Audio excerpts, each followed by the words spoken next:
something happened like where look like we were riding together. I was on a quad, my dad was on a quad, old mate was on a dirt bike, and I was like, oh, my dad's taking forever to catch up to us, and this is in a span of 10 minutes. So I'm like, oh, I'll go find him. Turn around, go back. He's on the quad with the striker, exhausted, like just like laying down, panting and that, and the other dog was missing. Bang, welcome back to the #1 podcast in the world. I'm joined today with Javier Britos from, that's it man, from Sporting Bullies, the Bull Terrier training group, ball hunters. Just father and son dynamic duo, that's it. Dream team. That's it, dream team. Dream team. How is it launching one of these businesses with your dad? Oh, it's pretty good, eh? Like, yeah. To do something with you, like, growing up, you want to make your dad proud, and he sucked at technology, and I saw that like he had great photos of his dogs, and people love him, but they don't know him. They just know him as that guy with the long hair, that big Samoan looking guy, we're Uruguayan. And represent. That's it. And I was like, oh, Dad, let me make a page for you. But at the same time, his friend made a page, and he was with that guy, and as well as Ball Breakers, Jesse, who was on your podcast, was talking to me and be like, oh yeah, we should get like some pages going. I was like, you know what, I'll do one for my dad. And at first I think it was like we called it Jose's Bully Stags, and then we're like, oh, to sell that name doesn't sound as good as something else. And that's where we came with Sporting Bullies Australia, represent Australia, the Bullies itself, and usually with our dogs it's either work or sport that we use, and our sport is hunting pigs. So from there we just started off posting our pictures that he took, and now we're like, what, 10K plus? On Instagram alone. On Instagram. Now tell me, why does TikTok hate you? Why is TikTok cancelling you? What's going on TikTok? So TikTok, children-friendly app, and Is it? I don't know. Like, you know what? That's what I made the appeal, because I got banned, Thursday? Right.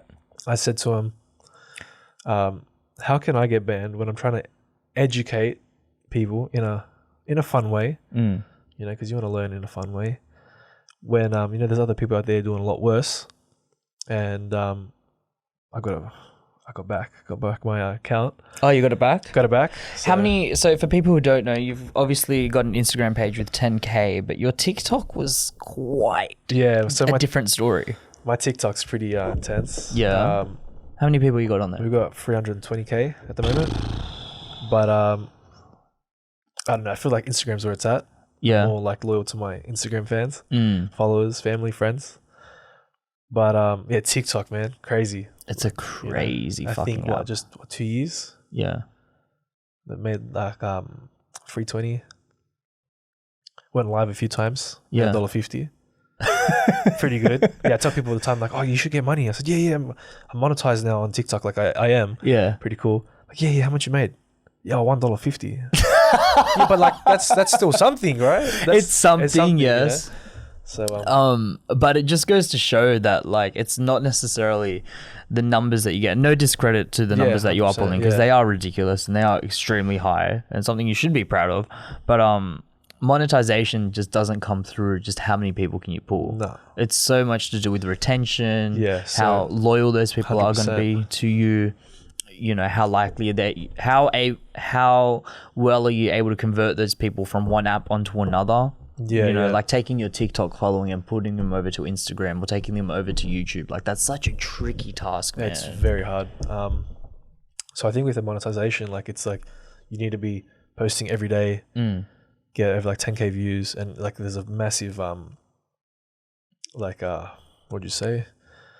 Like guidelines in order to get monetized. Right. So I'm like at 320 when I got monetized, or like maybe I think 300,000.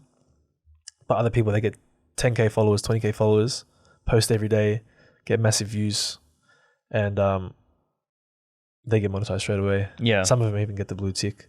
Fuck. So blue tick, I don't know. I don't reckon we'll get it, but it's a really weird app in the sense that, firstly, obviously the way people interact with it is very unique, right? Yeah. Like before TikTok, there's nothing quite like it, in which you just be scrolling in such like a visually compelling way.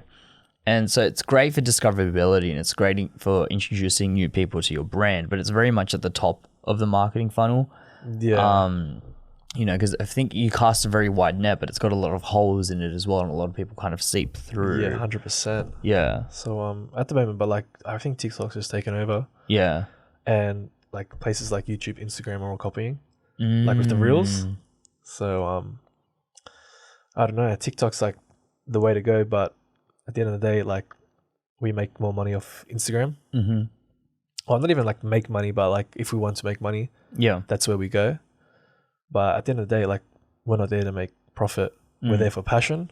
Like even with our dogs, like we don't actually like breed to make money. We're breeding dogs for ourselves to get the best dog that we feel is the best dog. You know, because a lot of people get upset. Yeah. Sorry. People get full cut. It's you know, okay. like it's people okay. get full cut about the dogs. And yeah. So firstly, I want to go back to the original TikTok question though. So why'd you get banned? What'd you do? Why we get banned? Oh, yeah. My days. So our content's pretty graphic. So you know, dogs shaking out pigs. Not the best to be on the internet. I don't think there's anything wrong with that, but I don't think there's anything wrong with it. Like there's a lot worse on there. 100%. 100%. You know, a lot of things just by looking at it, you can go to jail. There's 100%. especially on TikTok. Especially on TikTok, yeah. So. But you know, like look, the internet is a very broad and wide space, and there's a lot of content on there, man. A lot of fucked up shit. Yeah, 100%. Yeah. I don't necessarily believe that posting videos of you or your dogs hunting and getting pigs, which we can get into in a minute, should be treated as something that is taboo or something that should be 100%. kind of cut into a corner, and only those people can do that kind of stuff. But the rest of the internet, we must protect them from that. Yeah, like but with pig hunting itself, here it's like with the dogs, it's completely legal. There are some things that if you do get in trouble. Other countries, it's looked down upon or illegal. Like I think the UK, you're not allowed to use dogs. Really? On animals, except rabbits in certain areas. Right. Because pigs here are a pest, but other countries they're not. So. Yeah, I mean, but wasn't it the UK that initially brought the Boars over to Australia? That's what I understand it to be. Not 100% sure, but like there's a lot of places where, you know, pigs, they run free, cause havoc, but you're not allowed to hunt them. And then like if you look at places like Australia and the US, it's a massive problem. Huge. And it's legal, but we don't have enough numbers to take out these pigs, especially in the US. Australia's not as bad, but it's getting there.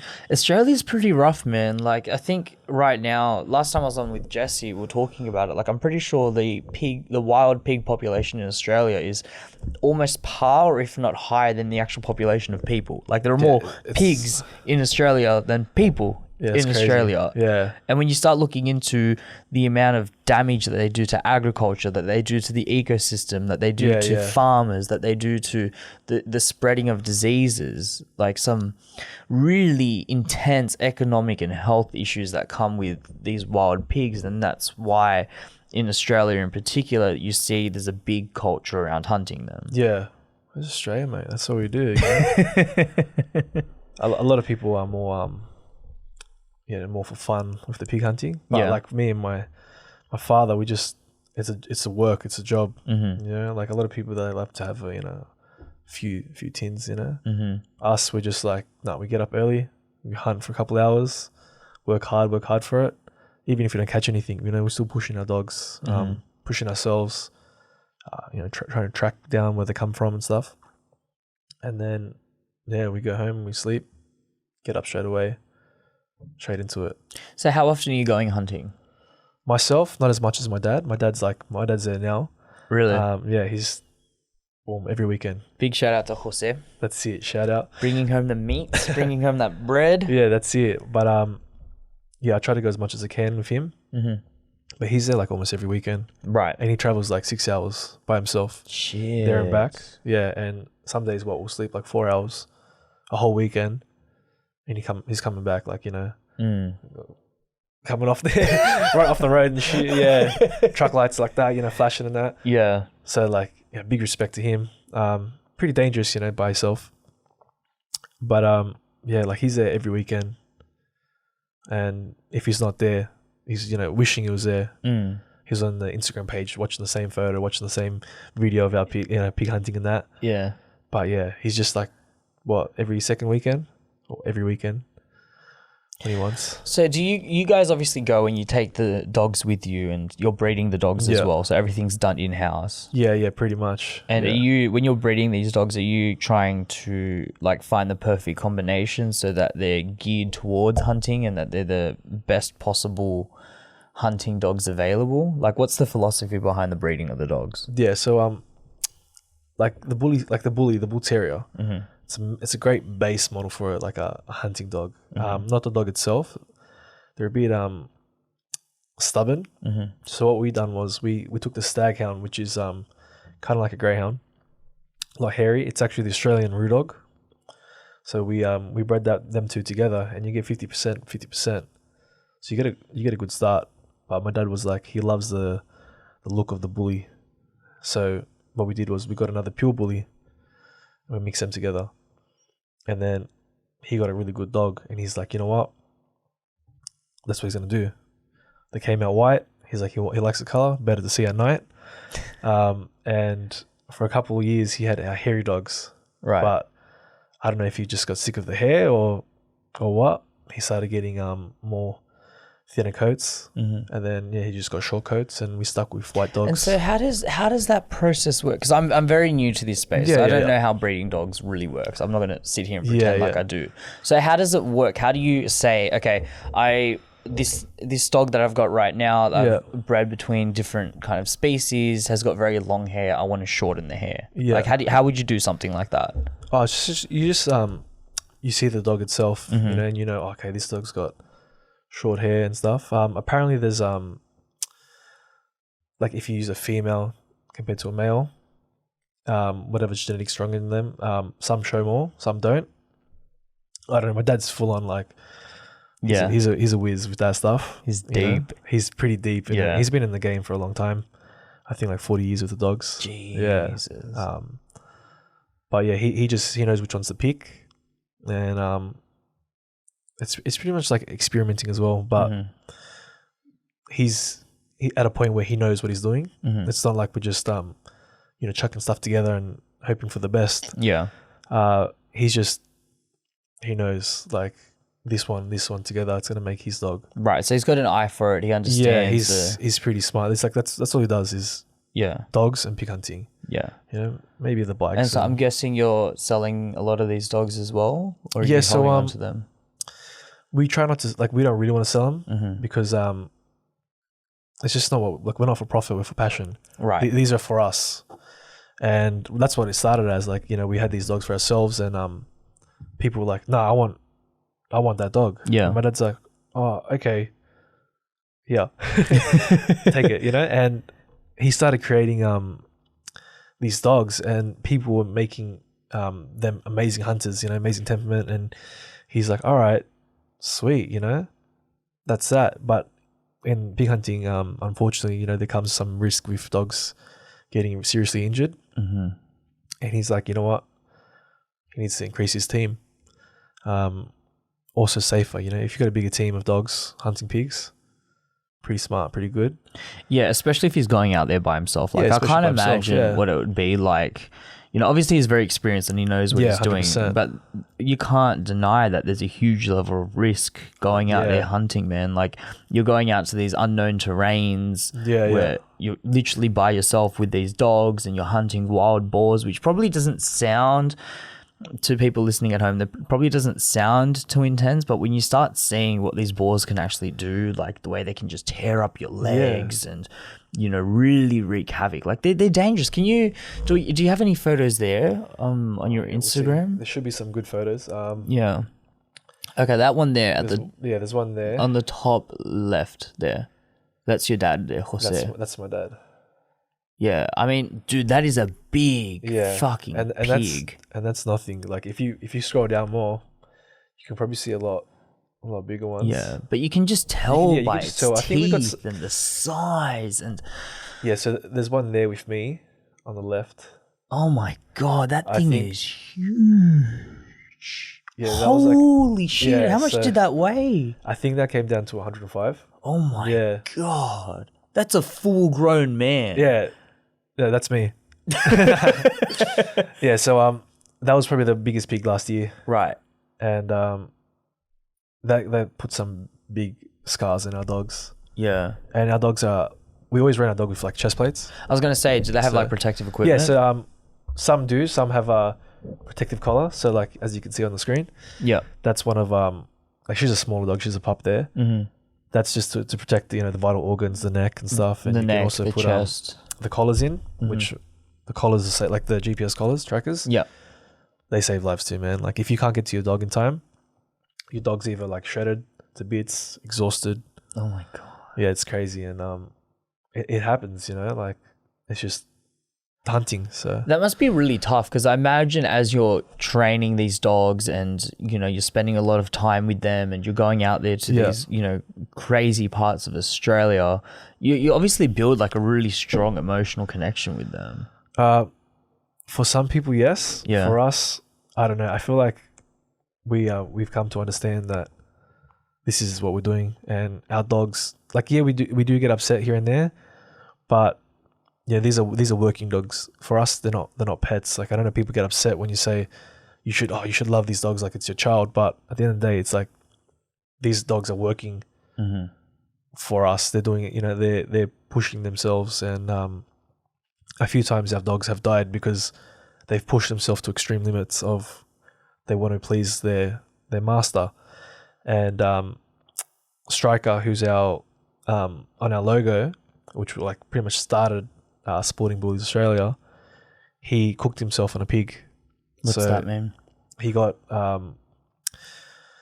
really exhausted to the point where he couldn't take it anymore, and his body got filled with like lactic acid and stuff, and that's it. Like some dogs can come back from that, but yeah, he was just unfortunately the next day he just passed away. He just purely from exhaustion. From exhaustion, yeah. Whoa. So that day was pretty bad. It was like our first trip with a mate, my father, and we had two main dogs, and something happened like where we were riding together. I was on a quad, my dad was on a quad, old mate was on a dirt bike, and I was like, oh, my dad's taking forever to catch up to us, and this is in a span of 10 minutes. So I'm like, oh, I'll go find him. Turn around, go back. He's on the quad with the Striker, exhausted, like just like laying down, panting and that. And the other dog was missing. So I went to go find the other dog. Found her stiff as she had cooked herself stiff, like full on, in 10 minutes. And these are dogs that are fully conditioned for all types of weather. Yeah. And it was pretty sad, like because this is the first day of the trip. And we're going for a week, and Striker was pretty messed up. But to get to the closest vet, it's like half an hour to an hour. That's just like half an hour just to get to the car to go to the vet. And I think we put him on fluids, took him to the vet, and they said, "Oh, you got to take him to another vet. This vet's not gonna. We're running out of supplies. We're a small vet because we're in Walgett, which is like a couple of hours from here."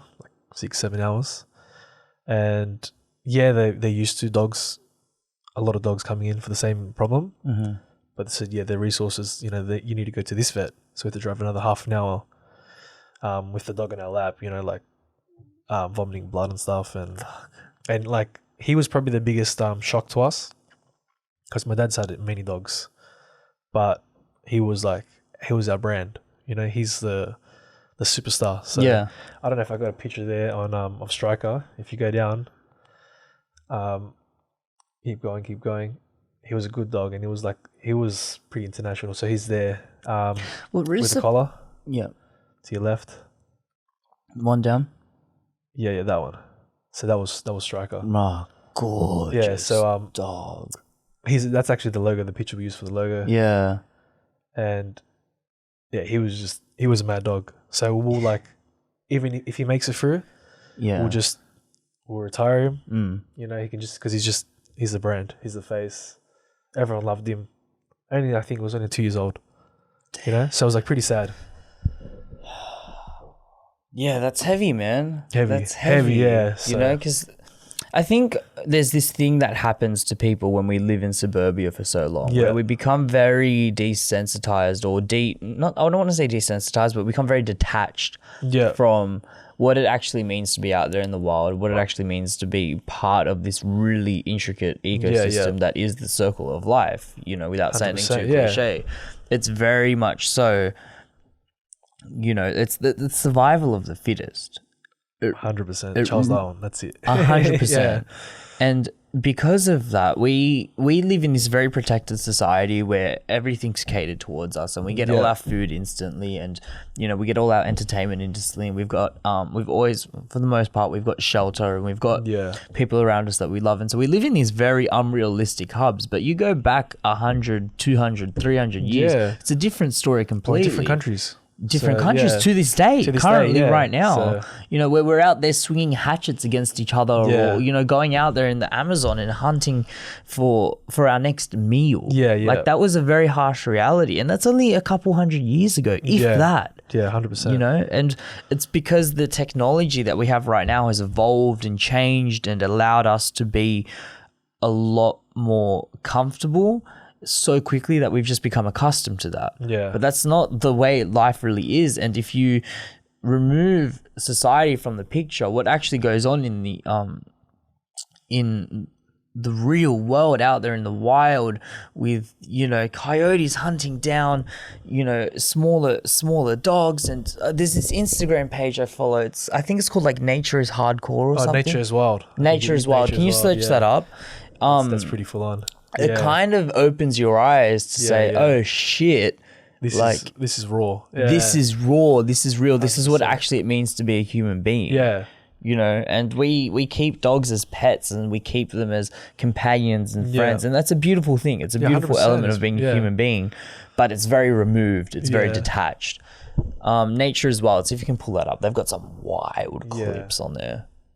Was it Nature is Metal. It's that first one there. I think we follow them as well. There we go. Yeah. I mean, there you go. Like, what have we got there?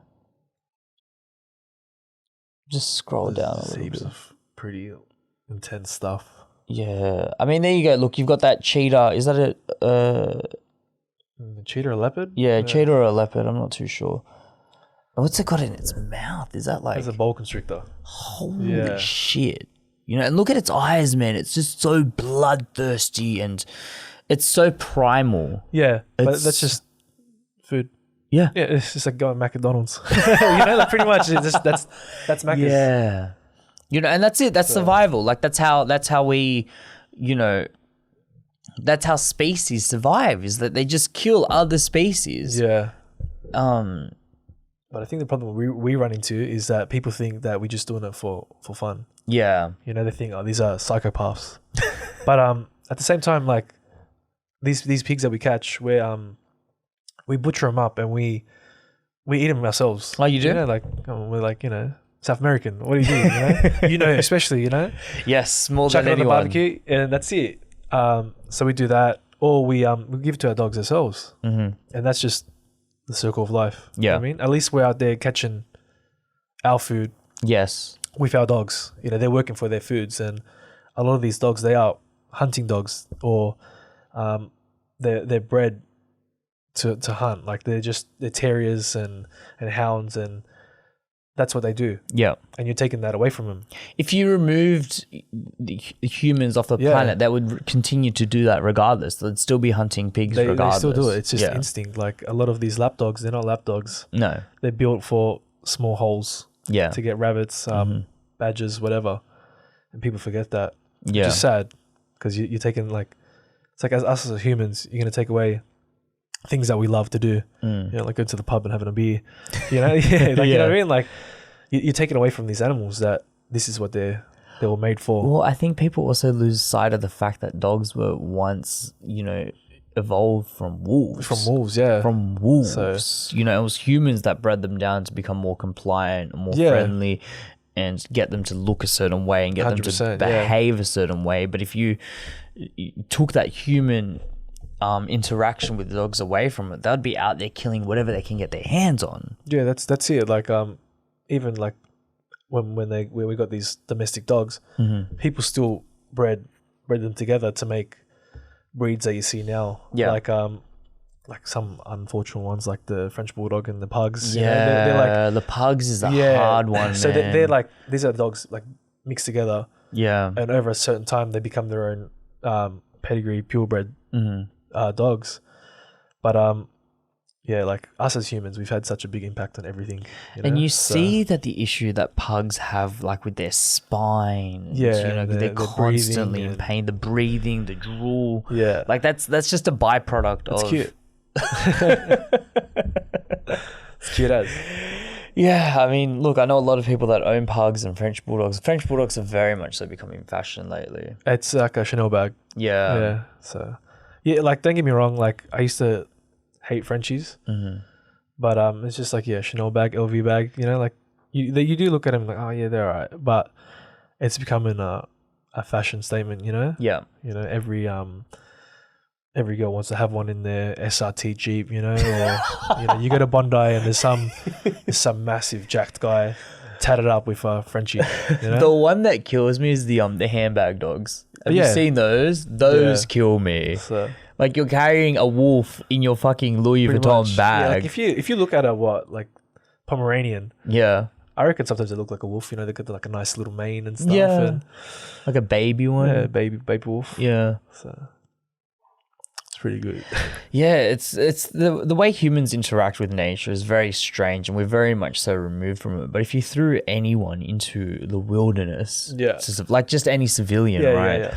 I think you'd walk away from that with a very different perspective on what it means to be a human being on planet Earth. 100%. Yeah, no, like every time I go out to the bush, it's like you think, oh, this is pretty hectic. Yeah. You know, like half the times like our phones don't work and stuff, and you're like, yeah, this is what it's like. And we don't sleep in we don't always sleep in cabins. We have swags. So just like a sleeping bag that's used for the outside. And yeah, if we're driving or in the bush and we're like, oh yeah, we're tired, let's just pull over, get the swag out, chuck it out, jump in. Nice and primal. Yeah, that's it. You know? How do you feel after like a successful hunting trip? Like once let's say you catch a couple of these boars and you're bringing them back home, you know, what's that drive home back like? Man, like it all depends. Like, you know, we go there with the goal to catch a pig, but you're also going there like thinking, oh yeah, how's my dog gonna go? Like, you know, if it's a puppy, is the puppy gonna like, you know, show signs that it's gonna be a good hunter? Sometimes like you don't catch anything and you're like, oh yeah, it was pretty good time, you know. Even just go with my dad, like it's so like, you know, therapeutic just to go there and we just talk shit for hours, you know, for 6 hours there, and then when we're hunting, we're just talking about life, you know. At the same time, you're like catching and doing what you love, but you're with your, you know, your old man, and your old man's like, for me, it's like you have to make him proud, and it's just mad, you know. So sometimes like our goal is to catch pigs or just talk to each other, you know, talk shit. It must strengthen your bond with him so much as well. Because like, you know, I envy that a little bit. You know, no disrespect to my dad at all. You know, we just live very different lives than what you do. So we don't necessarily have the same opportunities to spend 6, 8, 10 hours together. Yeah. You know, because we're just so busy with the shop and so busy with the podcast and so busy, you know, like... Yeah. There's just a trillion things to do that for us to carve out that chunk of time and just spend it talking together. It just doesn't exist. Yeah. You know, whereas you've got a very unique opportunity in that you can do that with your dad and, you know, have, you know, years of your life in your early 20s where, you know, you're becoming your own person and he's, very much so still involved in forming who you are as a human being and teaching you skills and teaching you how to hunt. Every time I go out, I learn something different. Yeah. Like with hunting, it's like I feel like you can't master it. Every time you go out, it's just like, oh, okay, this is different.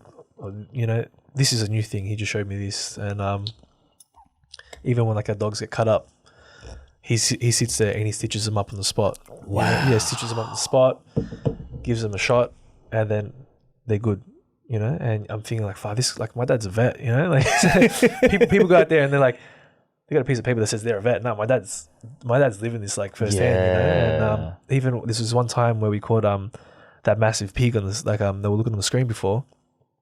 He's like, all right, when the sun comes up, we'll drive here at 6 o'clock on the dot. This pig's gonna come through the gate. All right, so we're like, all right, we'll go through, driving back, and the dogs jump off, and we heard like this pig squealing and that. I'm like, oh man, we'll go check it out. I run down there, and it's like where he said it was gonna go.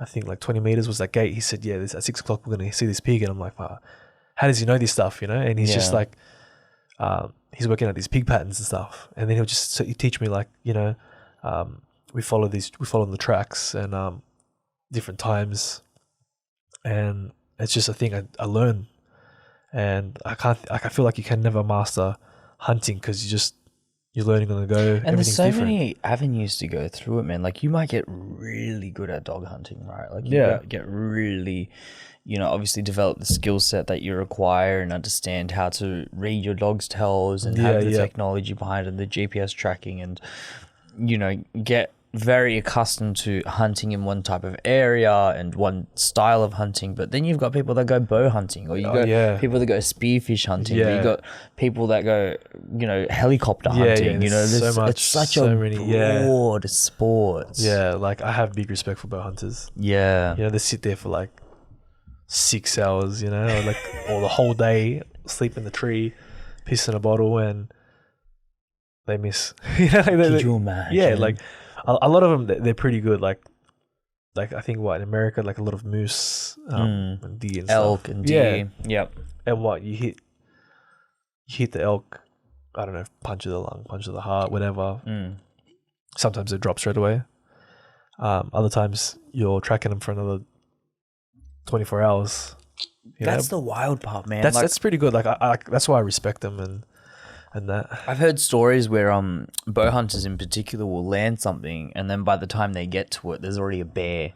Oh, well, you just kind of have to leave it because you're like, you're not gonna fuck with a bear. I don't know. My dad will take the bear on. Straight out. If you don't get in the way of my dad and a pig, right? Yeah, straight out. He's pretty passionate about he's that. a big guy. He's a big guy. He's a big guy. But I've seen him lift like 100 kilos, 120 kilos, and puts it on the hooks. That picture. That big one we saw before. That he winched that one. We cheated that one. Yeah. It's alright, we don't have to talk about it. Cut that out. But yeah, man, do you have any like desire to expand beyond just pig hunting? Like, do you want to get into archery or shooting, or or do you just want to stick with this one discipline? I would love to learn how to fish. Yeah. But like we got the guns, I think maybe 2 years ago. We're like, oh yeah, we'll just get some guns. And what do you shoot? So like pigs, goats, foxes, rabbits. We're like, yeah, we'll get some guns, we'll do something different, like even just to be safe, like we can have the gun on the quad. Yeah. If we run into a big pig, our dogs are getting like cut up or something, you can take the pig out. And then, we're like, all right, guns they look sick, they're very dangerous things. Yes. Extremely dangerous, And we bought our safe, and we're like, it looks empty. Let's just fill it up. And you're like, oh yeah, it looks mad, but it's an expensive hobby. Yeah. Like for a gun, we paid like $1,200, and the scope itself was the same amount. Just for the scope. But what we've learned is a good scope makes a gun great. Right. And we got some pretty wicked scopes, like with the reticles that light up red and stuff, and you can change the settings, and it was good. And then we're like, oh, you know what? Let's get some more. And we started getting more guns, And now we need a bigger safe. Yeah, like we're like, all right, we got some we got a shotgun. It's not bad.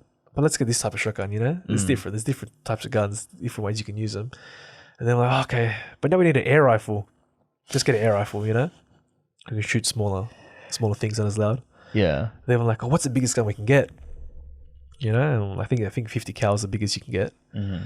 And then we're like, oh, what's the smallest gun you can get? There must be a lot of, particularly in Australia, because gun ownership is such a tricky thing to get around in Australia. Intense, yeah. There must be a lot of like litigation and paperwork and testing that you guys have to go through, right? Yeah, so like you need your gun license. What's the process like? So you had to do a gun license, and then you go through like a screening to see if you're a criminal and that, and your mental health issues, that. Yeah, and as well as like what do you need your gun for? Mm-hmm. Like do you want to take it to the range, or pest control is one, or if you got property, if you're a farm owner. Mm-hmm. So whatever you tick determines what you can do with the gun and stuff. Like we own a property, so we can just tick that we're farm owners and we're set. But if you want to go to the gun range, you got to sign up at a club, and I think you have to shoot like twice a year there in order to keep your gun license and to be in the gun club. And for other guns like pistols, you have to go for a more extensive like testing and stuff. And of course, because they're more portable. It's more portable. Yeah. And you don't want people walking around with pistols. You can't really walk around like with a rifle like that. But like it's pretty intense. Not in Australia, but in other parts of the world. Have you traveled much? No, I haven't. Okay. But yeah, my dad has. So. Right. Especially in places like Uruguay, even. Oh yeah. In Uruguay, man. Outside the banks, they would just have 2 security guards with fucking AK-47s there. And it's the most intimidating thing, especially coming from Australia, where you don't see guns anywhere really, unless you're involved in one of these gun clubs or something. Yeah. Like they would just have them there, and you're kind of like, oh my god, like coming from someone who's barely seen a gun in real life to like these 2 heavies right there with AK-47s, just and they've got that look in their eye, like they're just waiting for someone to fuck around. Yeah, no, it's pretty intense. Like my dad's like, he said, people just like it's like Texas. Yeah, old school Texas. Just got it holstered there. Yeah, and like I'm glad we don't have that here. I mean, like sometimes I do wish we had it, because like people get a hold of guns when they shouldn't. Yeah, but it is what it is, right? It's a tricky back and forth, right? It is. Because on one hand, I can understand the argument that in situations of self-defense and situations where you need to be able to protect yourself in particular, like you should be able to access to whatever tools you require in order to do so. With a limit, of course. We don't want every household having a fucking nuclear bomb, but sometimes neighbor's dog was barking a bit too much this morning. Motherfucker. Red button it. Yeah. But at the same time, I've seen we all have. We've seen the ramifications of when you get a situation like the United States is right now, where practically everyone owns guns. Like, I saw this clip the other day on Joe Rogan that freaked me the fuck out, man. Sian, can you go on Instagram and go on the JRE companion? J for Javier, R for Robot, E for Echo. And then the first one there. But basically, it's like this cop gets pulled into this house, and the guy's like, "Hey, there's a lady inside, and she's choking on her own tongue. Like, come in." And it's a sketchy situation. Like, you can read it's off, and then what happens afterwards just freaks you the fuck out. Yeah, I'm pretty sure I've seen that clip as well. You've seen it as well? Pretty intense. And I feel like that happens a lot. We just don't see it. Yeah. It's dark, man. It's dark. Like, if you're a police officer in the United States, like, hats off to you. That is tough. You can play it one more time. Come on, bro. So they're luring him in. Come on, she's choking on her own blood. Who's in the house? He gets right up point blank, and then bang. 6 shots. At point blank, man. Thank you, Sian. 6 shots point blank right there, man. Intense. I think he pulled the gun on himself in the end as well. Fuck. Unbelievable. Fuck. Like, being a police officer is a tough enough job, right? And, it's a very controversial job because you either love them or hate them. Yeah. And I think there has to be room for a bit of nuance in both. Yeah, yeah. You know, like when a cop's standing by with a speeding gun looking for people going 5 kilometers over, it's like, okay, you're not really doing anything for the community here. Yeah. But at the same time, when you're going into people's houses and you don't know what the situation is, and there's domestic abuse or there's violence or there's, you know, people packaging hundreds of kilos of meth, you know, like those are all real situations that police do have to deal with. And then you have the added pressure of they might have guns, they might have, you know, or they might have, just take guns off the table for a second. They might just have weapons. They might get violent against you. And I think like experience as well. Like you got some guys that are like, what, 1 year in the force compared to someone in 10 years in the force. But you don't run into that situation a lot. No. So what do you do when that happens? Like, you know, it's either what, fight, flight. Yeah. You know? And no one really knows what they would do in that situation until they're put into it. You know? Yeah, and you never want to be put in that situation. Exactly, You know? Yeah. exactly. I chucked my badge straight away. Yeah. On some real shit, but it's such a tough job, man. And, you know, like the thing is, I think that officer survived the interaction. I think I can't remember, but I know that the other guy put on himself. Yeah. But then you've got the ramifications, the stress, the PTSD, the nightmares, the cold sweats, everything that comes with that afterwards. Dude, like that is such a surreal experience to go through. And, you know, eventually that guy's going to have to go back to work. He's still got bills to pay. Yeah, 100%. Yeah, you can't just dwell on it. Yeah. I think that's what makes a good cop or a good person, like, you know, if you have to experience that. Because, you know, we got like, you know, soldiers that go through the exact same thing. Yeah. Very similar. And, you know, what doesn't kill you makes you stronger. But at the same time, like, you know, you go home and that's all you're thinking about is, like, that's life. You only get one chance. Yeah. Yeah. And, dude, like, you know, I think that the difference between being a soldier and being a police officer is that being a soldier commands a certain level of respect in the community, right? You know, like you see someone in a military uniform and you may not agree with war. Personally, I'm not someone that's a big fan of war at all. Yeah, yeah. But they command a certain level of respect. You see the sacrifice they put in, you know, that you see that they've given up a whole portion of their life to keep the country that they're proud of safe. You know, it's commendable. Yeah. You see a police officer, they don't command the same respect from the community. They don't command the same amount of money from the community. They don't command the same amount of, you know, just social clout, if you will. Yeah. It's pretty intense. Yeah. And like it's not really they do the same thing, but, you know, like I uphold my respect for the emergency service, you know, the soldiers and whatnot. But obviously some people don't. Yeah.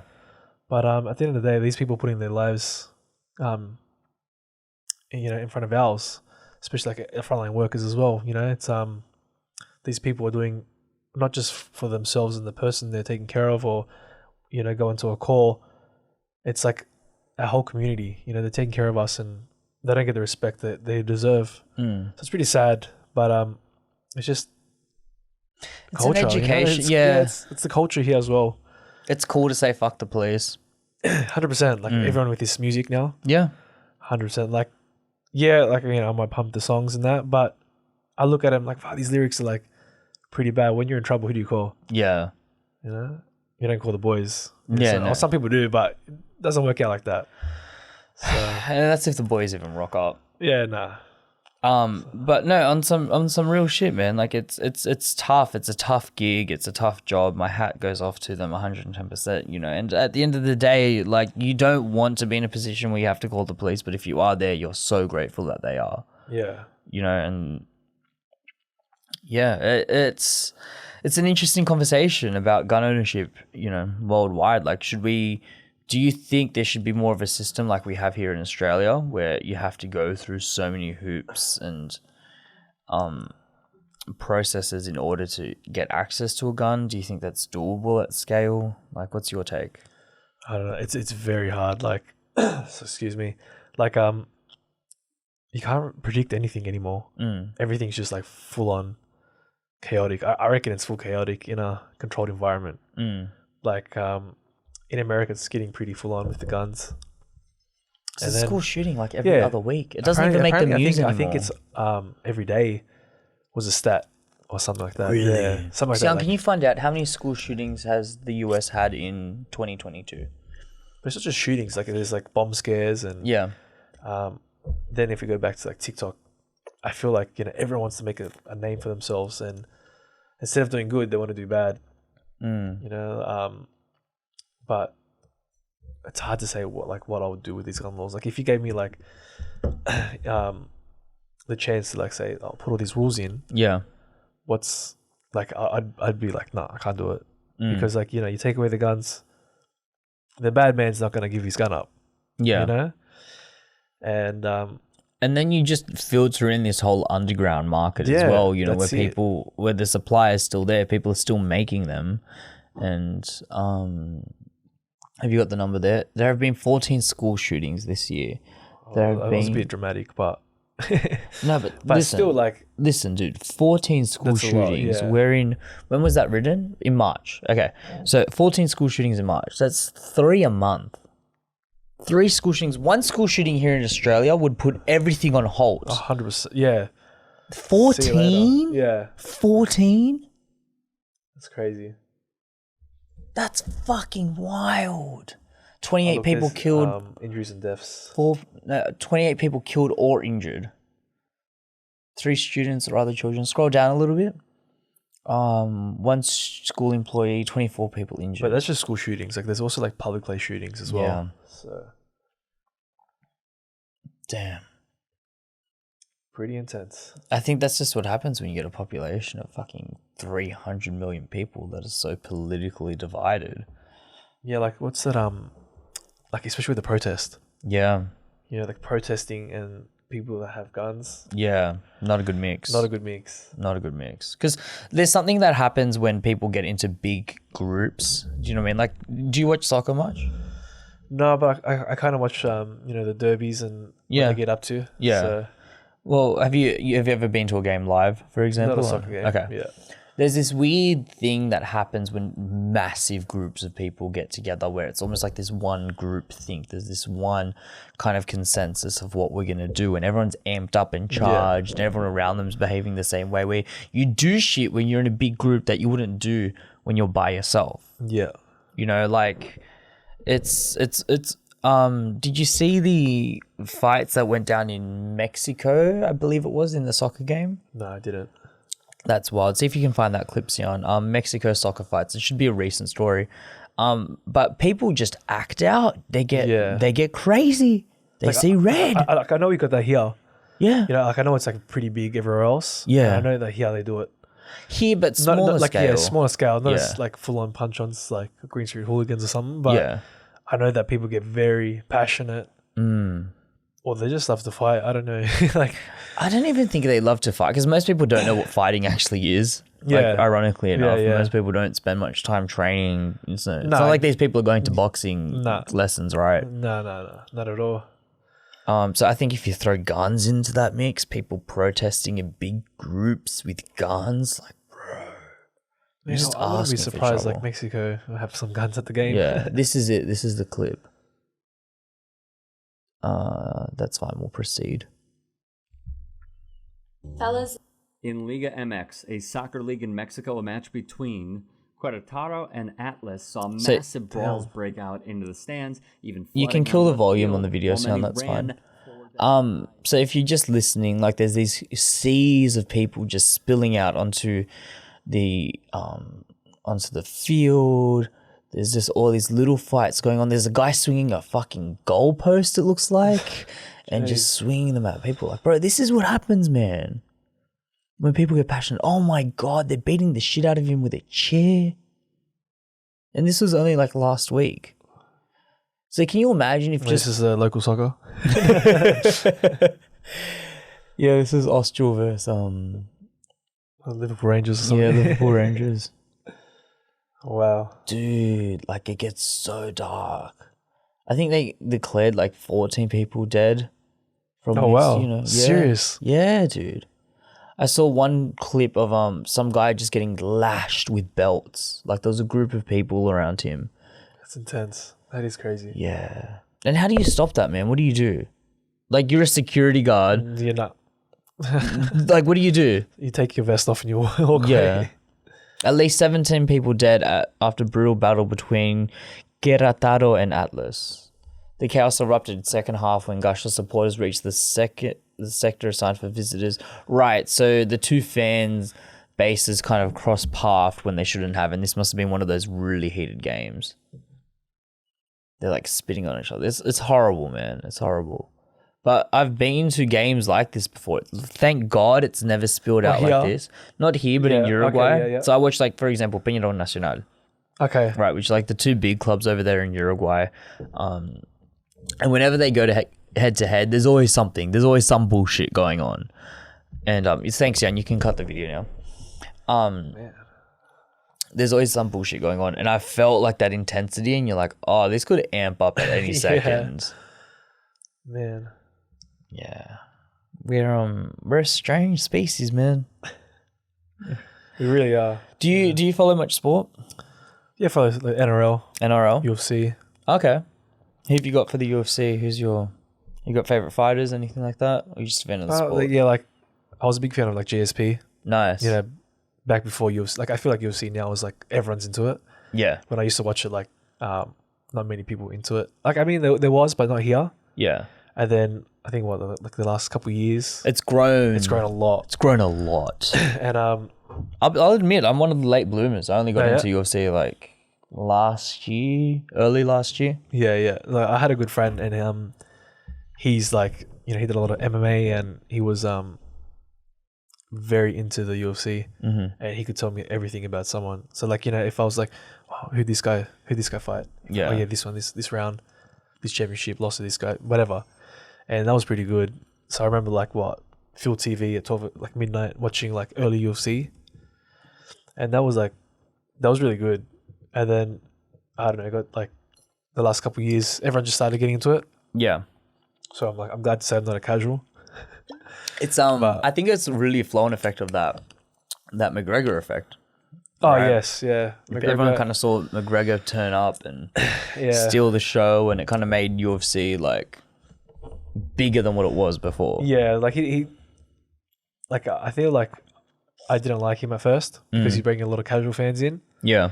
But as a fighter, he's a great fighter, great striker, one of the best. But yeah, I just didn't like the casual fans, and then the dispute between like, you know, Khabib and himself. Like a lot of people were like, oh, Khabib's not an entertaining fighter, or like, you know, it's so boring. But that's what makes it fun. Like, you know, like to see the groundwork. People who say Khabib is an entertaining fighter don't understand the sport. 100%. What he does, the way he ties people up, the way he wraps himself around your legs and gives you those Dagestani handcuffs and just squeezes and maws, and you know, you put him up against the best in the world and no one can shake him off. You know, what was he, like 20? Undefeated, retired. Yeah, 28-0, was it? Something like that, Yeah, something very crazy like that. Like, dude, that is so hard to do, especially when you start to understand the risk that comes, firstly, just by stepping in the cage, but then going in with assassins. Yeah. Assassins. The best of the best. The best of the best. People that knock people out for fun. Yeah. You know, he's exceptional fighter. No, it's great. Like I love the sport. It's good. Like like I guess you have to do it to know the discipline and stuff. Yeah. Like I'm not a full like I didn't train MMA. I did Taekwondo. Like that's considered, you know, not the best of the martial arts. No, but it's still useful. But you know, it's still useful to jump in like any fight and to fight, like it takes a lot. Yeah. Like some people like whatever. But I feel like to train and to jump in the ring or whatever it might be, octagon or a floor mat, even if it's like stuff like BJJ and stuff, takes a lot. Yeah. You know, a lot of heart as well. You know, and the best fighters show the biggest heart. Yeah. You don't have to be the best fighter, but a lot of them have the crazy heart, and it takes them a long way. There's a weird pull between, you know, character and ability to push yourself to the physical limits and technical skill. Like some people have incredible technical skill but can't get that edge to become number one. You know, and other people have like killer amounts of heart that are just warriors that, you know, will withstand any punch and keep pushing forward and keep pushing forward and keep pushing forward, but don't have the technical know-how to really crack into that top 5 range. And if you've got someone that can do all of them, then you got your champions. Exactly. That's where you find your Francis Ngannou's. That's where you find your Kamaru Usmans. That's where you find, you know, your Khabibs, your McGregors, your Izzies. Everything. Yeah. There's talks of McGregor coming back for a title fight. Have you heard that? Yeah, I saw like against Charles Oliveira. Yeah, like I'm not really I always get a bit upset when they just throw like, you know, these money fights over like people that have been working hard and gone up the ranks. Yeah. But it is what it is now, I guess. The thing with McGregor, man, is he hasn't won a fight in like 4 years or something crazy like that. Yeah, if he didn't break his ankle, he would have lost that fight too, I reckon. But up for debate.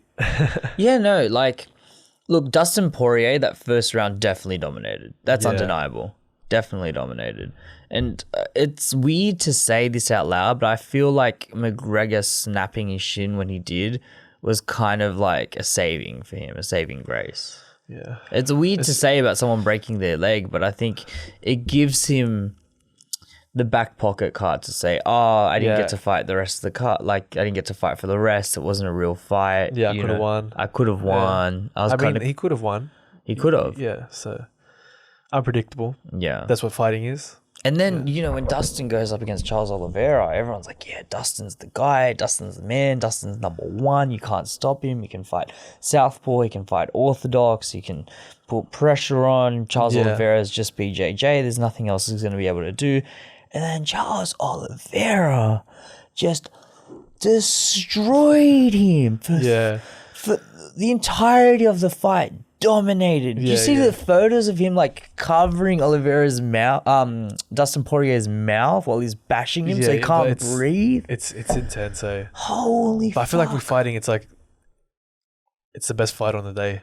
Yeah. You know what I mean? Like there's heaps of times where you see like, you know, like, you know, with Robert Whittaker in Israel, like I thought, wow, that's going to be a mad fight. And then it was pretty much like, you know, kind of one-sided, I reckon. And did you think it was the right call for Izzy to win?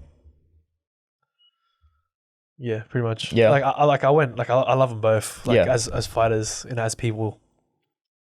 And I even went to like Melbourne to watch them. Oh, really? Yeah, that was intense. Like, it wasn't as good as sitting in at a pub, but it was, the atmosphere is amazing, and to watch like, you know, the best of the best go at it, crazy. But I don't know, like I still want Robert to come back, and I wanted him to win. Yeah, but I don't know. It's always like it's up for debate, you know. So I think Robbie is just really unfortunate in that Israel is, you know, one of those figures that will be spoken about for generations to come. I think what Izzy's been able to do in terms of his kickboxing, in terms of his Muay Thai, in terms of even his wrestling defense now is solid. You know, like he's a one of a kind fighter. You don't get an Izzy. You don't get an Izzy very often, and when you do, it's such a spectacle. I mean, he's in such a flow state when he fights, and I have to admit, against Rob Whittaker the second time around, I didn't think he was as compelling. I didn't think he was as convincing on the win. Rob had a really good jab. And a nice overhand. But I think what really sealed the win for Izzy in that fight was that he had a lot more ring dominance, which I don't think gets enough attention. Izzy was the one coming forward. Izzy was the one going to Whittaker. Izzy was the one that was constantly in the center of the cage. And if you watch the fight, I mean, Whittaker's just circling around over and over and over again looking for his chance. And I think that plays a lot into the psychology of the judges. Yeah, of course, yeah. Like, no. With the UFC, like, it's so amazing to watch the different fighters and their different game plans. And often the game plans is like what gets you that win. So there's some fighters that they know, okay, if I go stand up, I'm not winning. Yeah. If I take me to the ground, I might have a chance. All different game plans, and depends how you go out there, depends how you're gonna get that win. Yeah. Which makes it big. I reckon like it's a big thing. So and there's the tug of war as well about having one discipline that you're very good at as opposed to having like a lot of disciplines. Yeah. Like I think the perfect matchup for that would have been like Islam Makhachev against Bobby Green recently. Bobby Green's very good, well-rounded. He's good at striking, he's good at controlling distance, he's good at jiu-jitsu, he's good at takedowns, he's good at takedown defense. Like, he's just very well-rounded. Islam Makhachev, he doesn't give a fuck what you do. Yeah. He's going to take you down and hold you there. Yeah. And overall, that tends to be the case that wins. Like, you find these new breed of wrestlers, especially coming out of Russia and Dagestan in particular. Yeah, like anyone that's from Dagestan, I'll just winning by submission. Yeah. Yeah, that's it. Yeah. Sports bet, winning by submission. Winning by submission or ground and pound. That's one it. of the two. Every day. Yeah. Yeah. 100%. It's I love the sport, man. I'm addicted to it. It's a good sport. Yeah. It's like as a person, I reckon it makes you stronger. Yeah. Respect, like not just like physically, but emotionally, mentally. It's good. Yeah. It's great. It's one of one. There's nothing like it. It feeds so much into that primal ability. Kind of like we were talking about before with your hunting, right? Yeah, yeah. Like when you're there in the wilderness hunting for pigs and, that's going to be your next meal, and that's where, you're bonding with your dad and you're breeding these dogs and you're out there, in bumfuck nowhere. Like, it's just... there's nothing going on out there, and you are... being as pure of a human being as you can be. I can't wait to eat the pigs after I kill them. Yeah. Watch the blood on my hands. Honestly, no better feeling than knowing that you've caught the pig. Yeah. Like a fish, like fishing. Mm-hmm. You're rooted in this, whatever you caught, and you're like, I'm going to take this home, I'm going to eat it. Yeah. Yeah. There's that's immediate reward that you get for a hard day's work. And I think MMA in particular taps into that same primal urge. We've been fighting was the original sport. It's what we did. That's it. Yeah. And it bleeds into our DNA. It feeds into who we are as human beings. It's evolutionary time and time again. Yeah.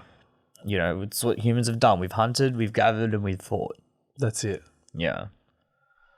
So what are your future plans for the brand? How do you plan on growing Sporting Bullies? Are you planning on growing it? What are you trying to do with it? Yeah, so like at the moment, like it's kind of like a hobby. Mm-hmm. And we do it as like passion.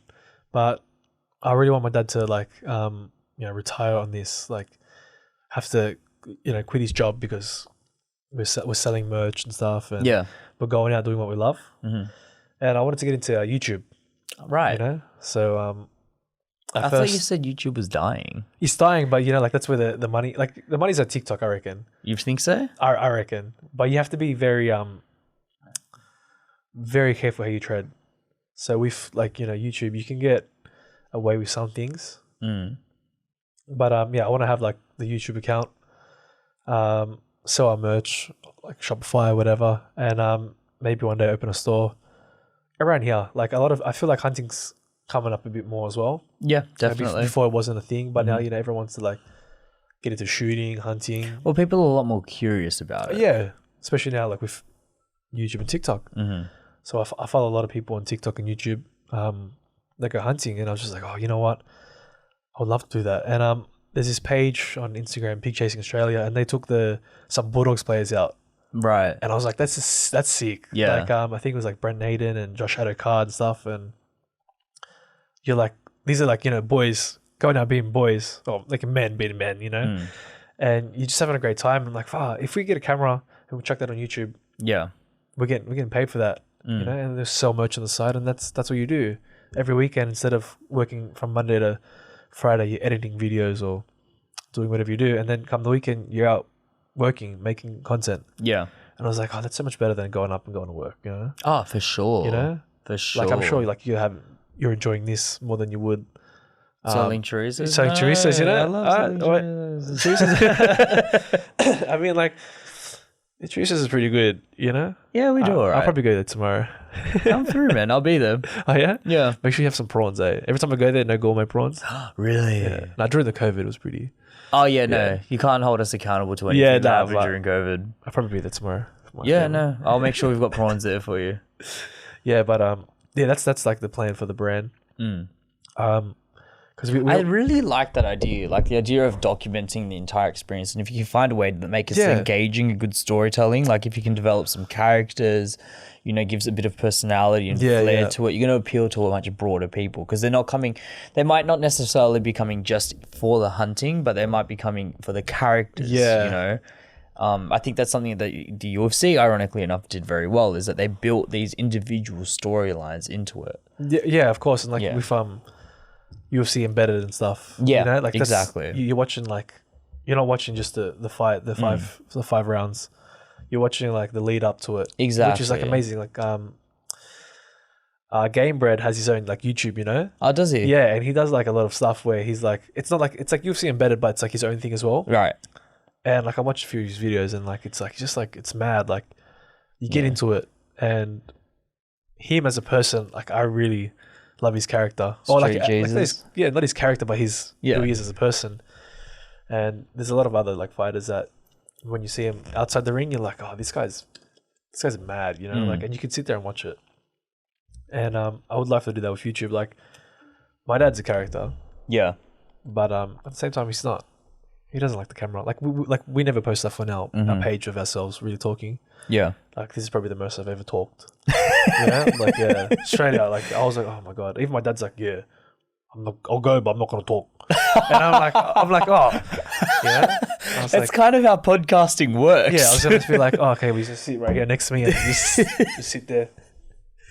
People would be so confused, like, what's he doing? Yeah, he just sit there and be like, oh, look at this photo, you know? Yeah. It's YouTube. Yeah. This is us. Yeah. Well, look, for some people, it takes a bit of time to break into that. You know, I know for myself, I was joking about it because I just had a comedian on before you, and we were joking a bit before, like the first couple of episodes when I was doing the podcast. I was like, you know, covering my face, and I didn't want to be seen. Yeah, and it wasn't like I was intentionally doing it, but it was just like, I don't know. I just didn't have that camera presence. I didn't have that confidence to be on camera.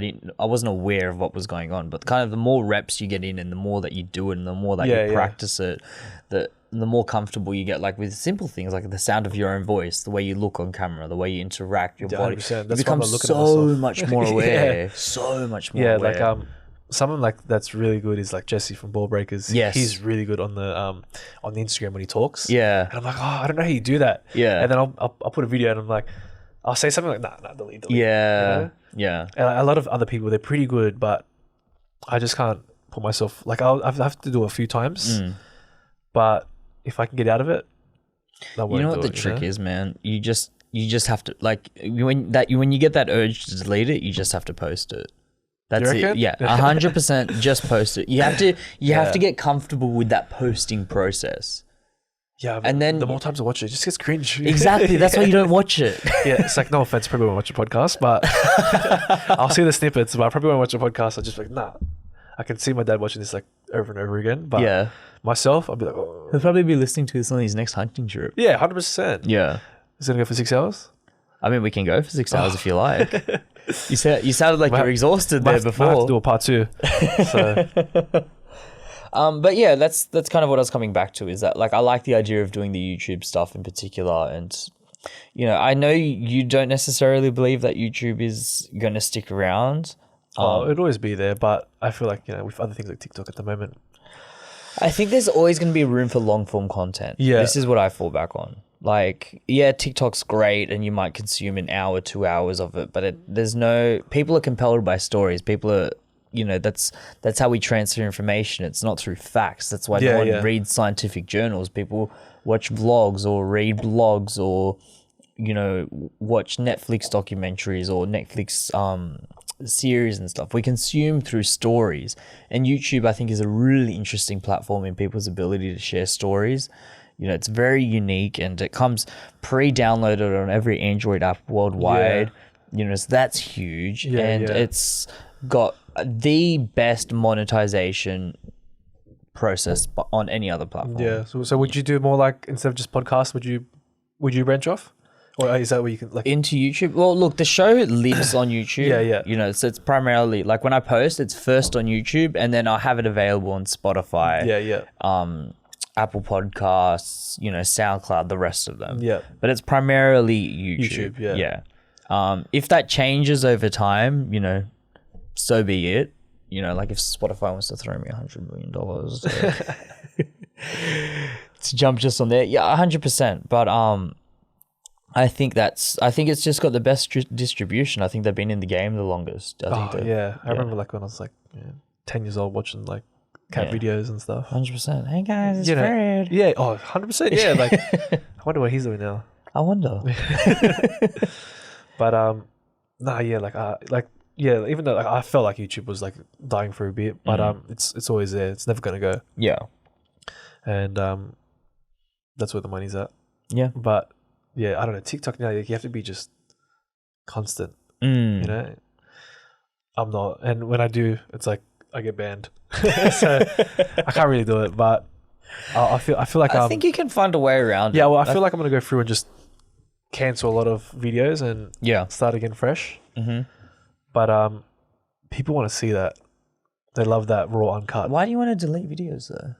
Oh, just like some things I'm like, if it gets reported again, right? Yeah, I might lose my page. Right. So is there like a certain amount of strikes that you can get? I've had a lot of strikes. Yeah. I'm not familiar with like TikTok that much. Yeah. So like they'll remove your video, and I'm pretty sure you get a strike, and then they start watching your page more.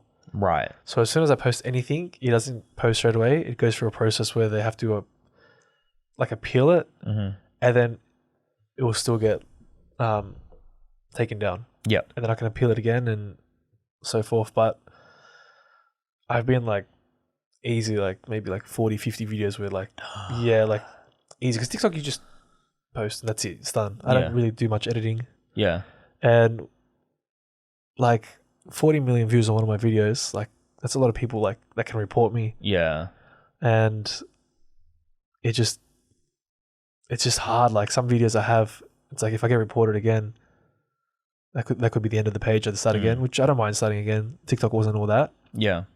Like for me, it was just like a joke. And I was like, now it's not a joke. It's like 320K. It's a lot of people. Yeah. You can do something with that. That's a lot of leverage. Yeah. So man. like when you're talking about building up businesses and creating brick and mortar stores and merchandise and like the way you're talking about retiring your dad, like those are all really noble pursuits. Yeah. Yeah. So like, so you have to be careful. I want to like maybe delete some videos and start again and show it like more educational, more user friendly, more family friendly.